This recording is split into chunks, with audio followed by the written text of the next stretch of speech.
Angel Reese just called herself the Michael Jordan of women's basketball and is reportedly furious about what the Chicago Sky exposed after they traded her to the Atlanta Dream. The same Chicago Sky that dumped her for 2 future late first-round draft picks and a second-round swap. No cash, no stars coming back, nothing. And fans immediately started calling it the bargain bin trade because the return felt like pocket change. So why would a team dump a 2-time All-Star for almost nothing? What Chicago admitted publicly about Reese's exit tells you everything about why she's already gone. And Reese's reaction to all of this? Well, hearing about the tantrum is priceless. Do you think Angel Reese and Atlanta will beat Caitlin Clark and the Indiana Fever this year? Let me know down in the comments below. The Chicago Sky trade Angel Reese for a bag of Skittles. Or a bag of Magic Beans or whatever. A bag of Skittles is what we got. That's what we got. That's what we got. We got a Skittles. We got a bag of Skittles. The suspension is where Chicago stopped pretending. Not the trade announcement, not the locker room leaks, not the drama that spilled onto social media. The actual half-game suspension in September, handed down after Reese sat down with the Chicago Tribune and told reporters the Sky needed to get great players and called it non-negotiable for me. She wasn't talking to the front office privately. She wasn't raising concerns in a team meeting. She went to the press and basically told the organization they weren't good enough for her. And Chicago responded by benching her for half a game and slapping her comments with the official label of detrimental to the team. I find it odd that the Chicago Sky would jettison her after just 2 years. I think that speaks to what a headache she was in Chicago. Teammates didn't want to play with her. Coaches couldn't corral her. She was out there doing her double-double routine while the Chicago Sky were actually trying to win games or run an offense, and Angel Reese was just out there chasing stats. That phrase, detrimental to the team, isn't language organizations use lightly. That's paper trail language. Chicago's front office wasn't reacting to one bad interview. They were documenting something they'd been sitting with for months. Because you don't suspend your own all-star over a single quote unless the relationship is already broken past the point of fixing it. And the pattern started well before September. Let's talk about what Reese did when Courtney Vandersloot got hurt. Vandersloot spent years building the Sky's culture from the inside, a veteran point guard who players around the league genuinely respected. When she went down with an injury, Reese didn't keep it quiet or say the right things to the press. She publicly called Vandersloot old and implied she was washed up, and players across the league noticed immediately because that's not how teammates talk about each other when the cameras are on, let alone when they're not. We can't rely on Courtney to come back at that age that she's at, Reese said. I know she'll be a great asset for us, but we can't rely on that. We need someone probably a little younger with some experience, somebody who's been playing the game and is willing to compete for a championship and has done it before. Courtney Vandersloot, by the way, 2-time WNBA champion, 5-time All-Star, 2-time All-WNBA first team, left the New York Liberty, a championship caliber team, to come help out the Chicago. Oh, damn. Oh, damn, oh, dang, oh, dang. It's all right, Courtney. Camila Cardoso's situation is almost weirder because Cardoso was Reese's own front court partner, her day-to-day teammate, the person she shared the paint with every single game. Multiple sources inside the building reported that Cardoso walked out of Reese, and that Reese's behavior toward younger players specifically was making the locker room feel unstable. About this Camila Cardoso last night is you seeing her visibly giving up on her team here. Look at this. Look at this. Camila Cardoso literally walking towards the New York Liberty bench. Walking towards the New York Liberty bench. Like, hey, Brianna, Sabrina, scoot over a little bit. Let me take a seat. Hey, Sandy, is there any room on the bench for me? Can you guys use an extra player? Can I switch jerseys and see how I fit on this team? Think about what it takes to drive your own teammate. That's not a personality clash, that's a pattern. And people inside Chicago's organization had been watching it long enough that commentators noted there's never been a team. Not at Maryland, not at LSU, not with the Sky, where Reese didn't eventually generate locker room friction. The flagrant foul situations with Caitlin Clark ran the same way. Multiple plays across 2024 and 2025 drew league attention. And every time, the gap between what Reese said publicly and what the footage actually showed became wider and more obvious to anyone who watched the replays. Then came the 2025 season opener against Indiana, where Reese got tangled up with Clark, drew offsetting technical fouls, and then after the game publicly framed it as discrimination, a pivot that reportedly caught her own teammates off guard because they weren't expecting her to go there. She going after her like she want to fight. Look at her. Angel Reese pulling the jersey up and everything. She's like, forget basketball. She cussing at her. Oh my gosh. By the time the late season absences piled up and Reese started citing a back injury, Chicago's front office had mentally moved on already. The timing was suspicious enough that reporters and fans both noticed it, because those absences lined up almost perfectly with the stretches where internal accountability conversations inside the building were getting the loudest. And then she turned up on a private jet, twerking on the way to Las Vegas, which didn't exactly sell the back injury story. Chicago didn't move Reese because her rebounding numbers dropped. She led the league in rebounds across both her seasons with the Sky, and nobody disputes that. They moved her because managing her had started costing more than she produced, and Atlanta just inherited every single piece of that. Not a calmer version of Reese, the exact same one. They traded her for a bag of Cheetos. They wanted to get rid of her so bad. Angel Reese, I see a lot of people from the Atlanta area chanting it on, oh, Angel, welcome home, welcome home. I hope some of you keep it real about the disaster she played a part in causing in Chicago. Atlanta's front court was already slow before this trade. Brittany Griner and Brianna Jones were eating up interior minutes, and now Reese is walking in the door, so Atlanta's paint is going to be crowded, heavy, and flat-footed against a Fever team that runs pace and space as well as anyone in the East. Griner still carries real post presence, and her name still means something, but she's not a pick-and-roll defender who can chase Aaliyah Boston through screens, and she can't rotate fast enough to contest corner threes, which is exactly what Indiana forces teams into when Clark runs the offense. Clark doesn't just shoot, she moves the ball into actions that make slow bigs choose between protecting the paint and closing out on shooters, and against Griner, that choice is already made before the play develops. The Atlanta Dream now look like a team on paper with Ryan Howard, with Alicia Gray, with Brittany Griner, and now the league's top rebounder added to their roster. Atlanta should, and I think they won. I think they went 30-14 last season. Atlanta should be a title contender, although I'm very suspicious because I think Angel Reese is a poison and a toxin that has been added to that locker room. Jones is a hard worker and a genuine rebounder, but stacking her alongside Griner and Reese creates a front court where nobody can guard the perimeter.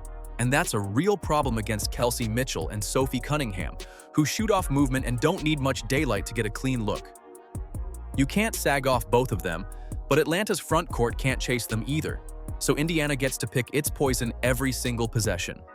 Reese's shooting has been a documented problem throughout her WNBA career. The me bounds thing, where she grabs multiple offensive rebounds off her own missed shots, is genuinely impressive athletically, but it doesn't change the fact that defenses don't respect her from mid-range or beyond. So teams just sag off her, pack the paint, and dare her to shoot over the top.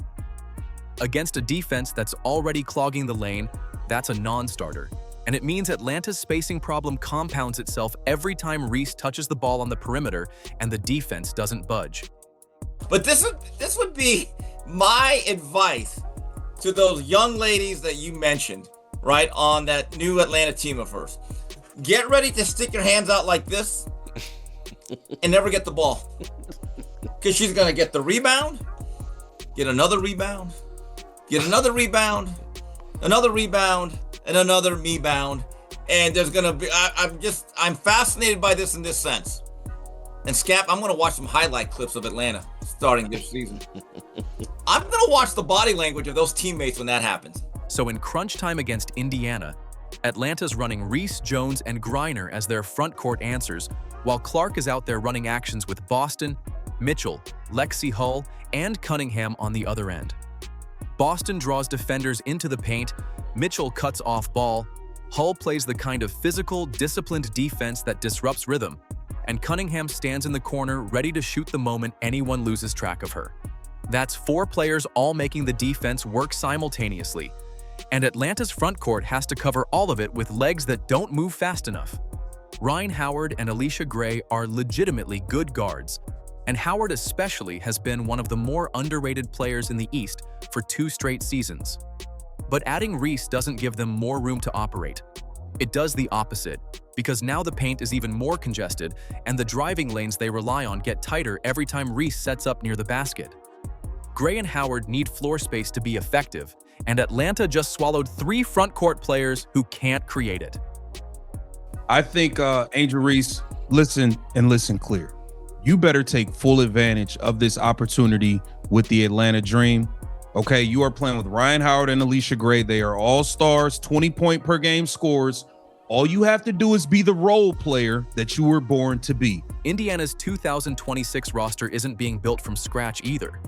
Clark's injury in 2025 cost the Fever real ground in the standings, but the coaching staff used that time to sharpen rotations and push the supporting cast into bigger roles, so the team that Clark returns to is already functioning, already winning, already knowing how to close games without her carrying everything alone.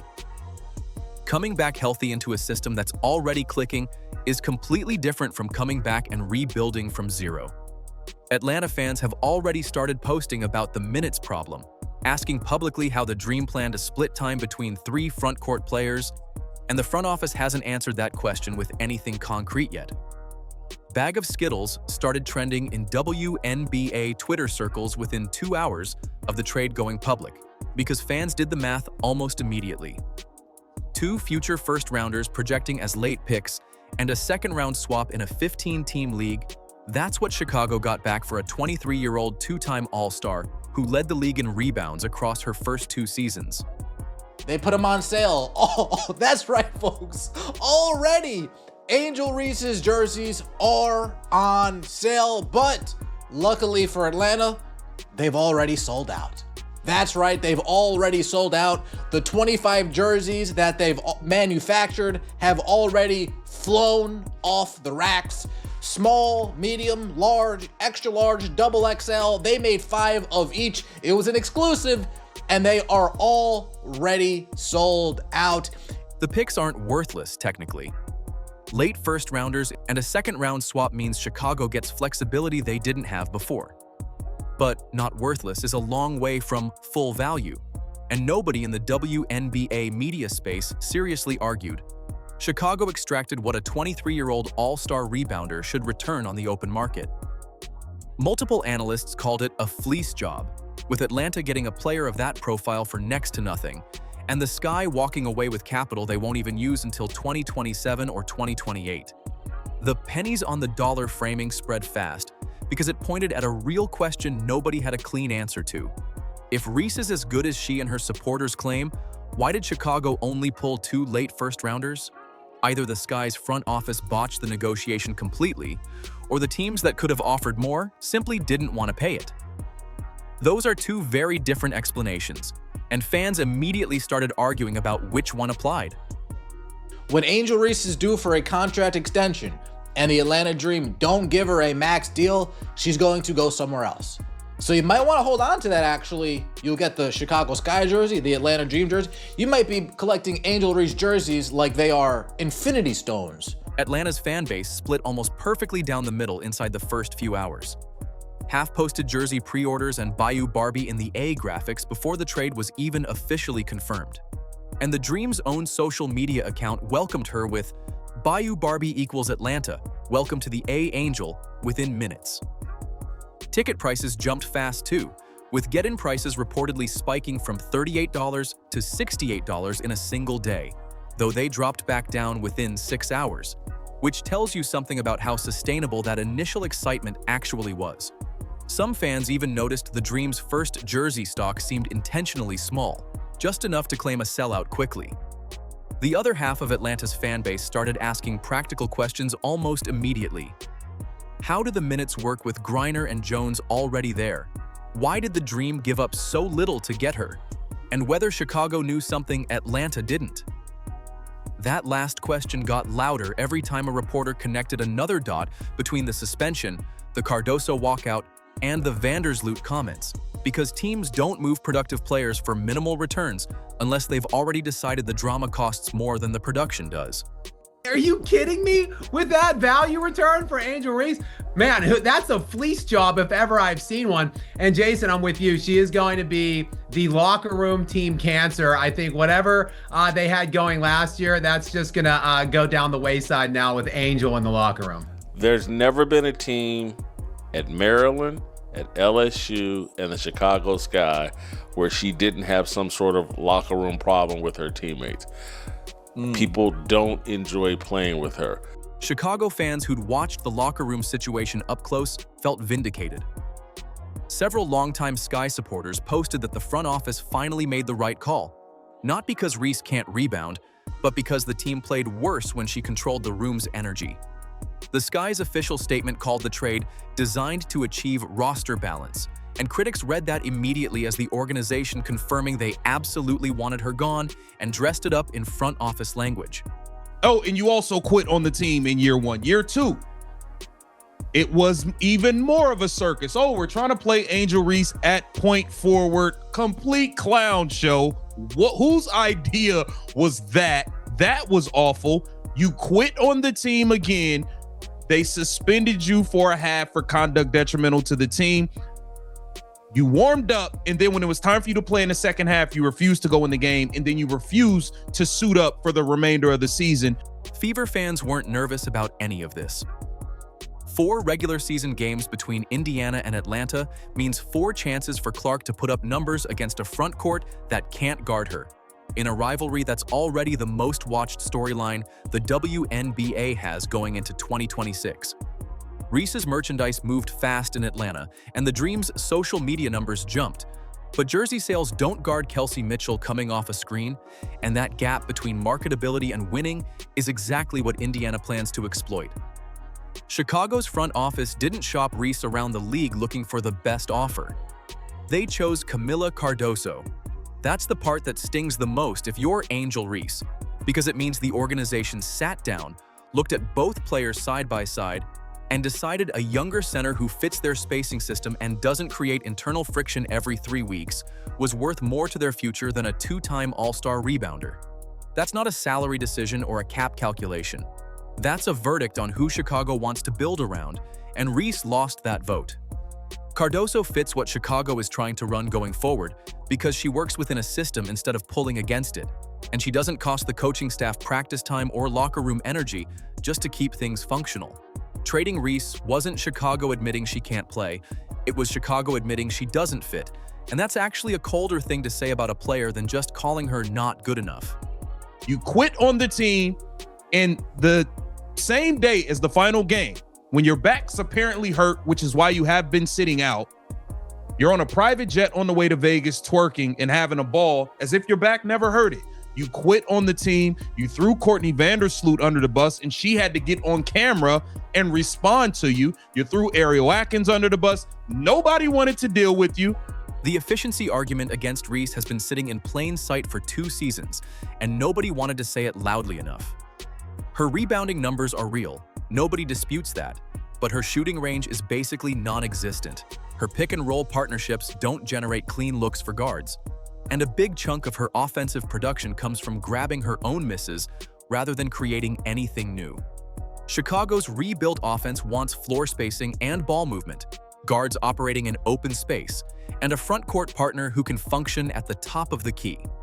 Reese doesn't do any of that, so every game she played in that system was a workaround rather than a fit.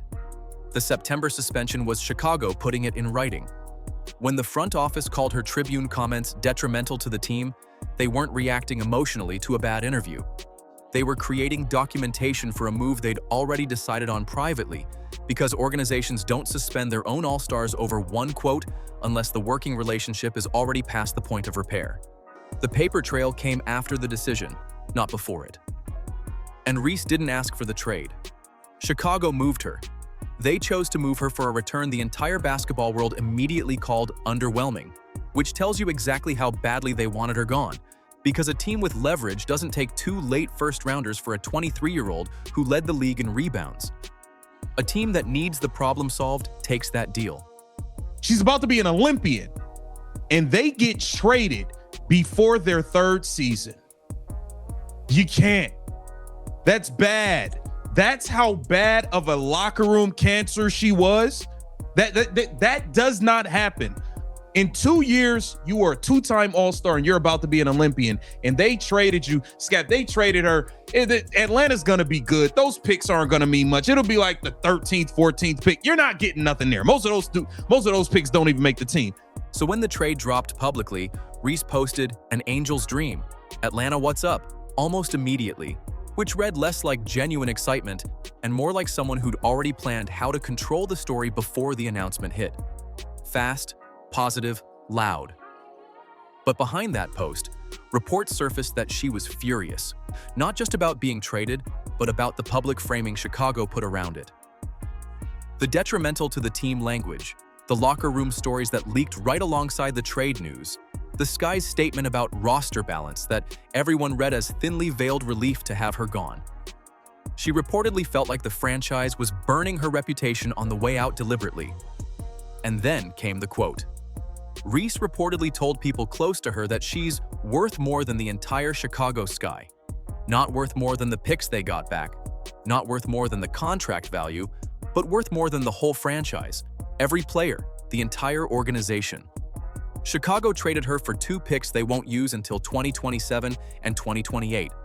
And her response was to tell her inner circle she's worth more than the team that just let her go for pocket change. So Reese is in Atlanta telling her inner circle she's worth more than the entire Chicago Sky, and the Chicago Sky traded her for 2 picks they won't touch until 2027 and 2028. Meanwhile, Indiana's sitting in the East with Clark coming back healthy, Aaliyah Boston and Kelsey Mitchell operating at all-star level, and Lexi Hull and Sophie Cunningham still on the roster, making them genuinely hard to guard for 4 straight quarters. The Fever still need backup point guard depth and a stretch big, so that roster isn't perfect, but Atlanta's running 3 non-shooting bigs against them 4 times next season. Do you think Angel Reese and Atlanta will beat Caitlin Clark and the Indiana Fever this year? Let me know down in the comments below. Like, subscribe, and turn on all notifications so you never miss out. Click the video on the screen, and we will see you in the next one.